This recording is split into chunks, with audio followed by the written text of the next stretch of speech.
Season 2, Episode 4, When the Rainy Day Fund is Enough. One of the quiet sources of financial anxiety is not having too little. It's never knowing when to stop. People are told to build a rainy day fund. They do the responsible thing. They save, they add, they grow it. And then, nothing tells them when it's finished. So the fund keeps growing, and the anxiety quietly stays. This episode is about learning when the rainy day fund is enough, because savings without a finish line doesn't create peace. It creates background tension. The rainy day fund has a very specific job.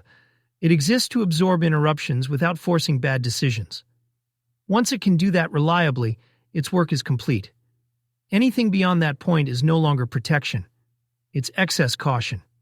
And excess caution has a cost. It ties up money that could be doing other jobs. It creates hesitation instead of confidence. It keeps people in a permanent, almost safe mindset. The mistake many people make is looking for a perfect number. 3 months, 6 months, 12 months. These numbers are not wrong, but they're not decisive. Because the correct size of your rainy day fund is not mathematical. It's behavioral. Enough is the point where small surprises no longer trigger stress. Medium disruptions feel manageable. Real emergencies are rare, but covered. Decisions slow down instead of speeding up. Enough is when your first response to disruption is calm curiosity, not fear. This will look different for different people. A stable job and low fixed costs require less. Variable income or dependence require more. Health, geography, and personal temperament matter, which is why copying someone else's number often fails. Enough is personal, but it's still knowable. You know you're there when you stop checking the balance. When you stop asking, what if?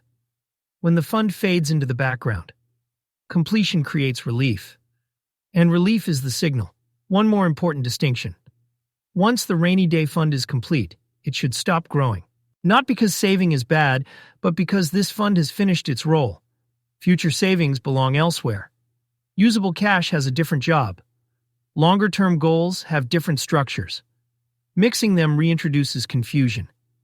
This is where many people accidentally undermine their own system. They keep adding just a little more, and in doing so, they never experience the psychological benefit of finishing. Structure requires boundaries. And boundaries are what turn effort into freedom. In the next episode, we'll address a belief that quietly keeps people stuck. That holding cash is lazy. That every dollar must be working. That safety is inefficiency. We'll reframe that idea completely. Because cash, used correctly, is not laziness. It's structure.